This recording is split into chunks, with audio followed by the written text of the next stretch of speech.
जय श्री राम मित्रों। प्रस्तुत है अयोध्या कांड के दोहा क्रमांक 294 से दोहा क्रमांक 308 तक का प्रसंग। परिदृश्य चित्रकूट धाम बृहद सभा स्थल। देवराज इंद्र ने भरत जी व समस्त परिवार प्रजाजनों गुरुजनों के असीम स्नेह प्रतिज्ञा की। माँ शारदा ने उन्हें बहुत धिक्कारा और चली गई। तब देवताओं ने मिलकर सरस्वती जी से भरत की बुद्धि की प्रार्थना की।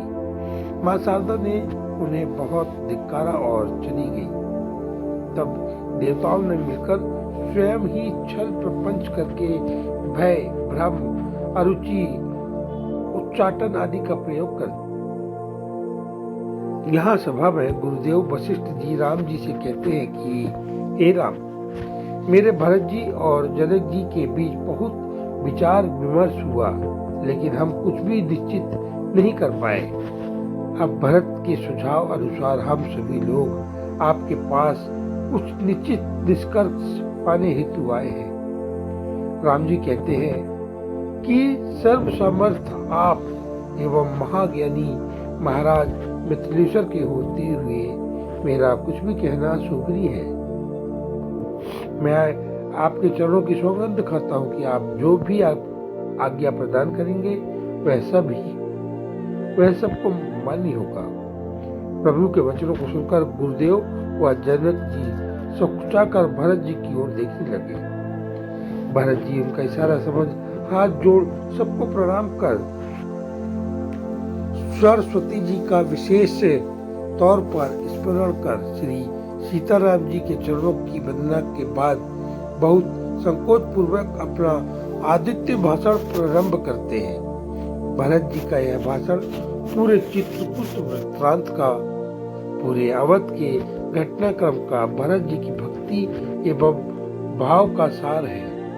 इसमें श्री भरत द्वारा अद्भुत गुणों का बहुत ही विस्तार से गुणगान किया गया है कि मैंने पिताजी की आज्ञा नहीं मानी, अपने स्वामी की अवज्ञा की, पूरे समाज को बटोर कर यहाँ आ पहुंचा।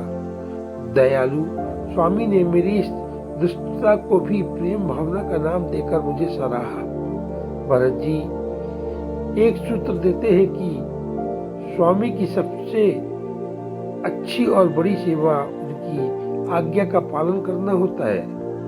स्वामी के साथ मोहजोरी करना भी असभ्यता और असंगत माना जाता है। इसलिए मैंने बहुत कुछ न कहते हुए प्रभु की चरणों की शपथ लेकर अति विनय पूर्वक अपने हृदय की बात कहता हूँ कि प्रभु जो भी आज्ञा प्रदान करेंगे दास को स्वीकार और सिरधार्य होगा।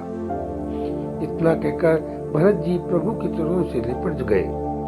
श्री राम ने उन्हें उठाकर हृदय से लगाया और स्नेह से बगल में बैठाया। भक्त शिरोमणि भरत जी की मनसा जानकर देवता आनंदित हो गए। देवराज इंद्र ने पुष्पों की खूब वर्षा की और सभी भरत जी की सराहना करने लगे। देवराज इंद्र के द्वारा उच्चाटन आदि के प्रयोग से पहले ही से राम विरह में दुखी समस्त प्रजा अत्यंत दुखी हो रही है। कभी अयोध्या की याद आती है, कभी याद आती है तो कभी रघुनाथ जी की। इस प्रकार दुविधा में दुखी हो रहे हैं, पर एक दूसरे से कुछ नहीं कह पा रहे।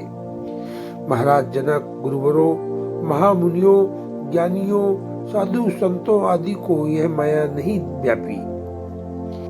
देवराज इंद्र की चाल को समझकर सबके दुख हरने वाले श्री राम कहते हैं कि भैया भरत, तुम्हें सूर्यवंश की मर्यादाएं परंपराएं पिताजी की कीर्ति आदि सबका अच्छी तरह से ज्ञान है।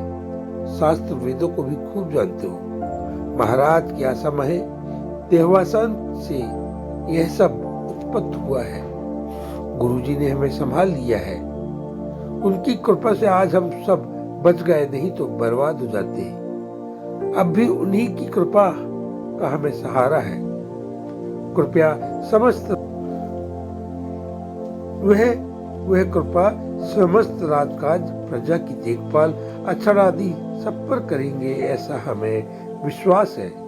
मेरा आदेश है कि तुम स्वयं वही करो और मुझे भी वही कराओ, जिससे सूर्यवंश की मर्यादाएं, पिताजी की कीर्ति सब यथावत बनी रहे। भरत जी अत्यंत प्रफुल्लित होकर कहते हैं, प्रभु मेरे मन का क्लेश मिट गया है, अब मुझे संतोष है। आपके साथ चलने जैसा सुख मुझे प्राप्त हो रहा है। अब इस 14 वर्ष में सुगमता से पार कर जाऊं, ऐसा कुछ अवलंब मुझे प्रदान करें।